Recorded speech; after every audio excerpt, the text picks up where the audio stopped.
Une école de conduite n'est pas un commerce. C'est l'un des messages qu'aimeraient faire passer les professionnels de l'enseignement de la conduite, inquiets et fâchés de l'arrivée de concurrents au statut ambigu.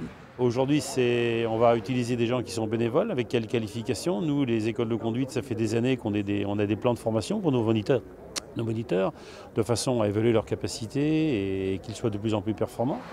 Ces travailleurs indépendants bénévoles ne sont pas rémunérés directement. C'est la location de leur véhicule qui leur fournit un salaire. Illégitime, voire illégal, selon les auto-écoles traditionnelles qui sont venues demander leur interdiction d'exercer auprès du préfet. Elles souhaitent l'intervention de l'URSSAF et de la direction du travail. Ils font croire qu'ils font du bénévolat alors qu'ils mettent en relation une personne qui va louer son véhicule de façon non pas ponctuelle, mais de façon répétée. Et donc, quand vous faites du bénévolat de façon répétée, on appelle ça du salariat déguisé. L'autre argument principal mis en avant pour contrer ces plateformes s'appuie sur un enseignement personnalisé et le suivi des jeunes en particulier.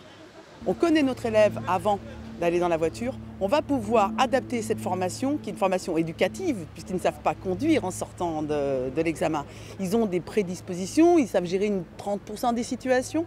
Et en effet, on va pouvoir ajuster la formation en fonction de leurs besoins, leur caractère, leur motivation, tout ce que malheureusement à distance, on ne peut pas faire en termes éducatifs.